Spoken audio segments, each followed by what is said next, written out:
Greetings, friends. I'm going to start playing through the narrative campaign of Secrets of Tixal by one-page rules. I'm typically a skirmish player, and the Secrets of Tixal is designed to work for the full army rules. Despite that, I'm going to dive into the full army setup and rules just because I feel the need to be more familiar with those rules, as they are more popular, especially when you're playing against other humans and at tournaments. Saying that, I've gotten really into the 15mm scale, so I'm still going to put a little twist into playing this one-page rules campaign. I'm not going to go into great detail about zones and objectives and storyline about this campaign because I'm trying to balance getting you excited about playing this game without giving away any detail behind paid content from one-page rules. If you are interested in purchasing the Secrets of Tixal campaign, please go to onepagerules.com, hover over Games, and then click on Expansions. There you can purchase the PDF. Let's dive into how I converted everything down to a small map and designed a PDF for free download in case you want to play through the campaign the same way I'm going to.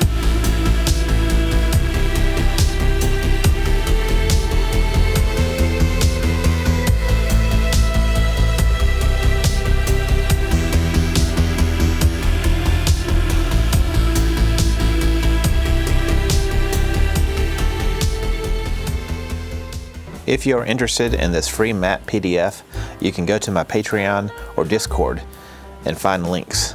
I will put links for those down in the description below this video.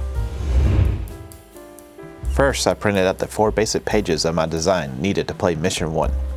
The pages are printed on glossy photo paper, and I'm going to use some spray glue to attach the prints onto 8x10 foam core boards that are 3/16 of an inch thick.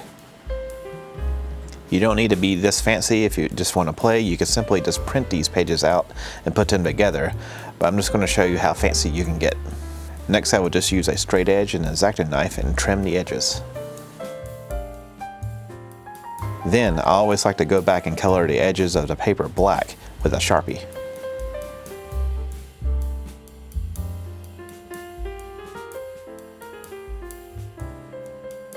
Once again, you may choose to stop right there and just get into the game.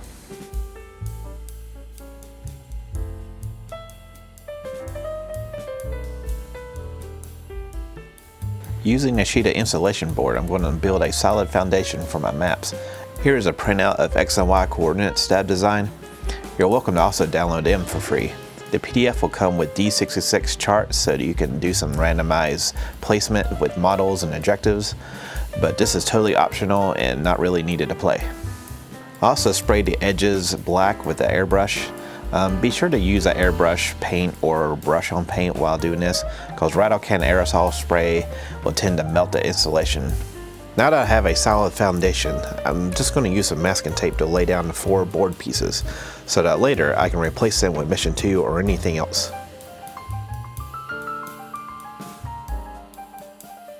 And there we have the complete setup for Mission 1. I want to add a little more dimension to the map, so I also provided some extra details in which you can also download those and set those up.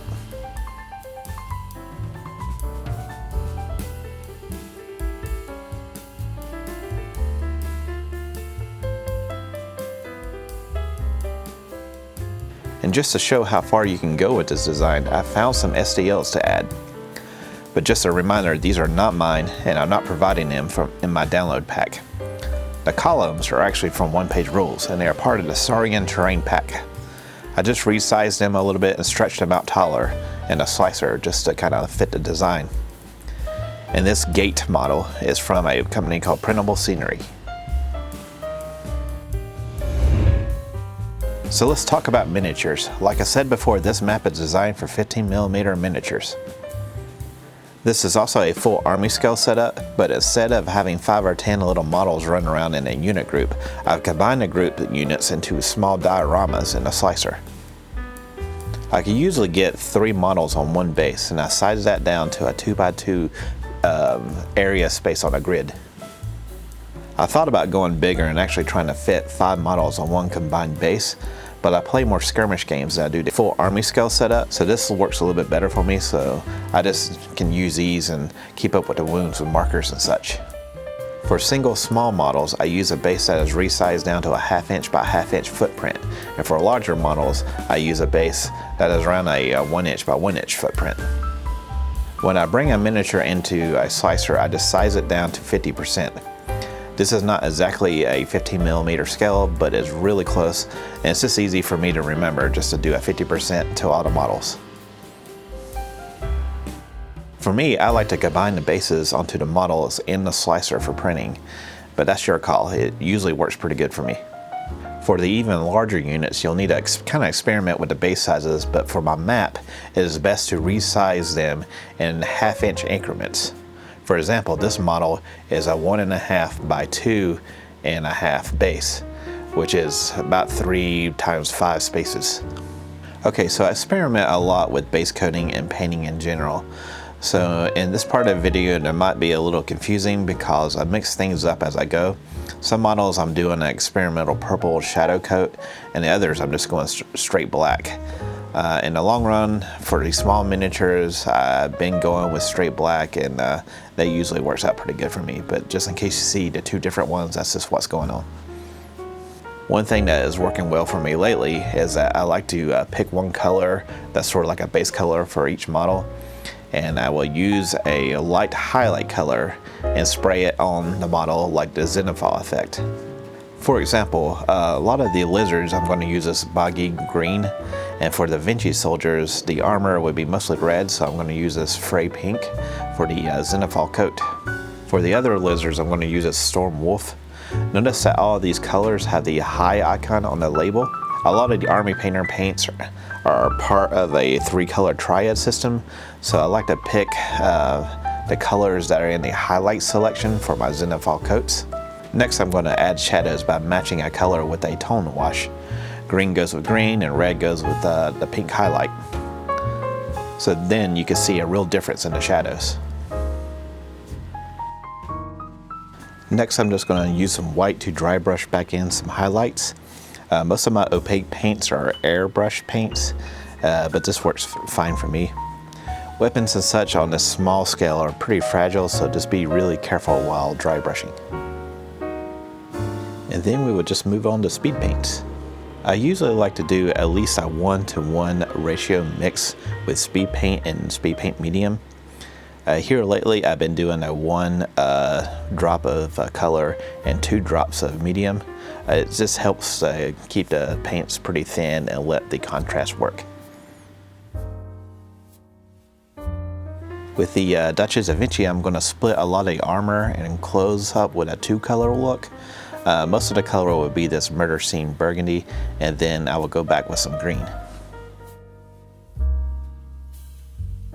I'm going to attempt to split up the shields and try to do like an Italian flag design.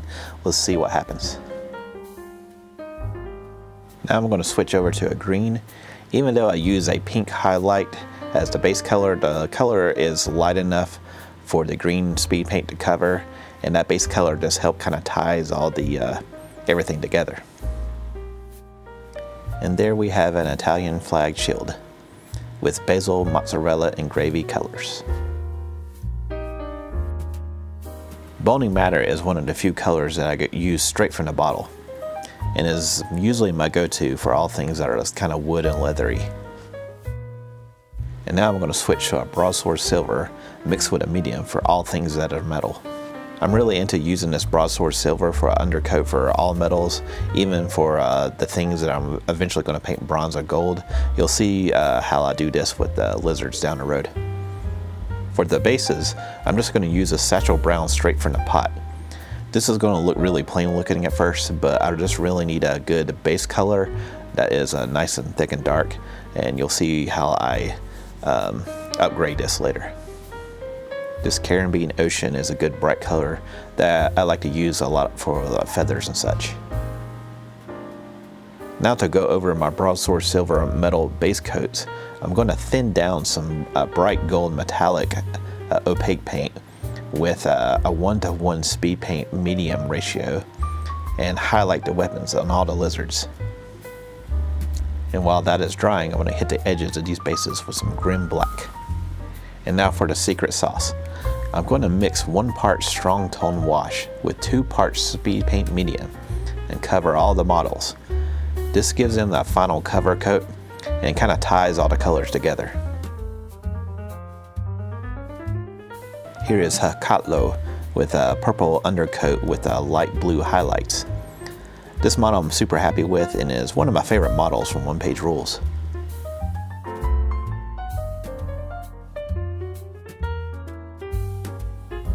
And for the final step, I'm going to add a little bit of base flocking. This is an easy way to make bases fancy without going into really detailed painting, which is really hard to do on such a small scale. First, I'm just going to carefully spread out some Vallejo diorama mix.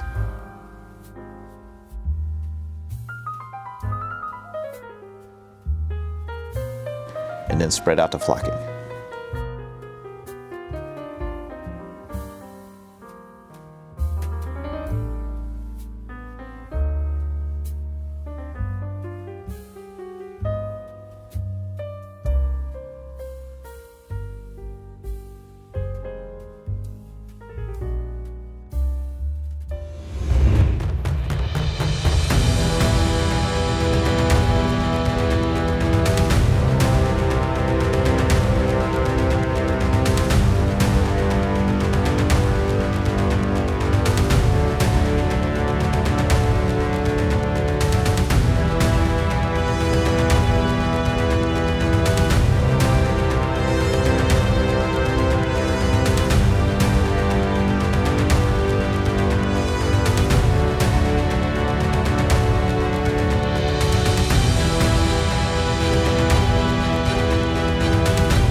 Okay, in order for this custom map to work, we need to add some house rules.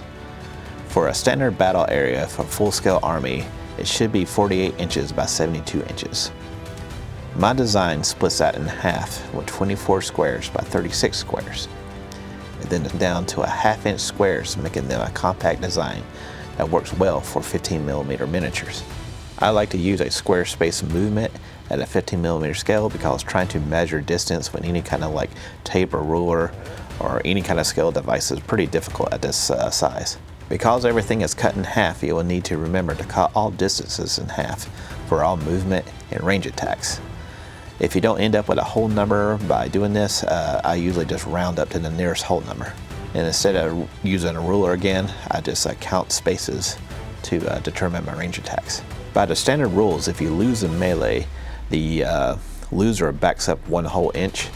I just move back 1 space, and that's usually been working pretty well for me. And if you win, the winner usually can move up 3 inches, and I just move up 2 spaces. As far as tracking wounds, I like to use these 12mm dice.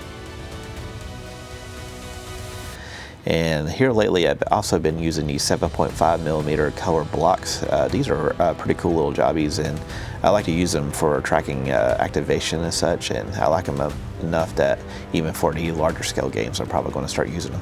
Of course, there are some downsides of playing at a 15mm scale, which includes just straight up grabbing the models and being delicate with their small little weapons. And sometimes it's hard just to keep track of things with small markers and tokens. And overall, it's just nice just to put a paint job on a larger scale model. On the positive side, I've had a lot of fun painting these minis. I could easily knock an entire army out in 1 weekend. They're super easy to store, and even the amount of space needed to play is very convenient for me. I feel like there are more and more hobby stores that have less war game tables at the moment. It seems like they're just making room for card games like Magic the Gathering and such.